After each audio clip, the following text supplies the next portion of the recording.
il me semble que, j'ai dit tout à l'heure que le marché et la démocratie avaient une contradiction interne qui était le fait que le marché est global tandis que la démocratie est locale.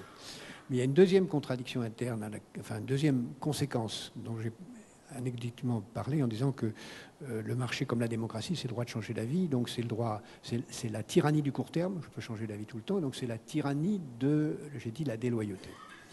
On ne peut pas imaginer des sociétés qui durablement fonctionnent avec des déloyautés générales. On ne peut pas imaginer une société qui soit, ou même une entreprise qui soit composée que de mercenaires déloyaux. Et en fait, c'est ça qui est en train de se passer. Tout le monde devient un mercenaire déloyal.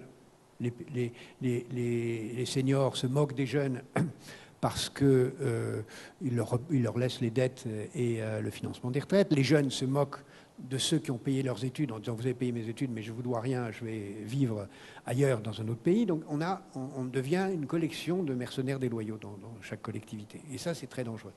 Et nos sociétés ne peuvent pas admettre ça. Nos sociétés, nous en tant qu'individus, on a besoin de donner un sens à la vie. On a besoin de donner un sens du long terme. Et je pense que la demande de sens du long terme va revenir massivement. Elle revient par le phénomène religieux.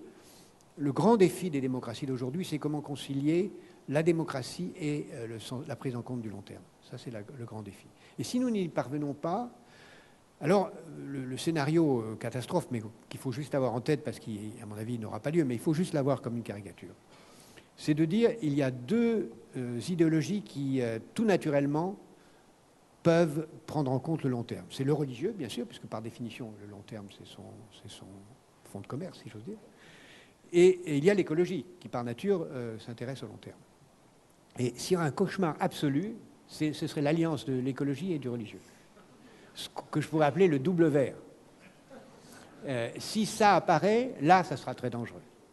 Et en même temps, ça correspond, et avec aussi une sorte de dérive caricaturale qui est plus simpliste, qu'on pourrait appeler les gouvernements autoritaires laïques, qu'on voit apparaître. Quand Nathalie disait tout à l'heure, hein, on ne va pas demander au peuple, on n'a qu'à décider. De cette façon, c'est ça. Il y en a assez de tergiverser parce qu'on n'a pas le courage de passer outre aux petites oppositions corporatistes. Et ça, si les gouvernements de gauche et de droite échouent, on verra apparaître ça, soit sous forme d'un gouvernement à dimension religieuse, soit sous forme simplement d'un gouvernement autoritaire qui dit « écoutez, vous avez échoué, revenons au basique, fermons nos frontières, revenons à un pays qui reprend sa monnaie. » Et vous voyez à quel parti je fais allusion pour désigner cela. Et ça, mais il faut avoir conscience de ça comme une réalité possible. C'est pour ça que je dis, il faut avoir peur de l'avenir pour pouvoir être optimiste. Et c'est la condition même de l'optimisme, c'est d'avoir cette prise de conscience.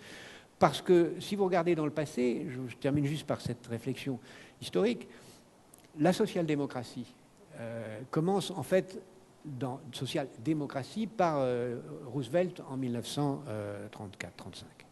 Mais en réalité, si vous cherchez quels sont les gouvernements qui les premiers ont mis en place une politique de l'État qui fait des travaux publics, le premier c'est Mussolini en 1920, le deuxième c'est la NEP en Russie, et le troisième c'est Hitler.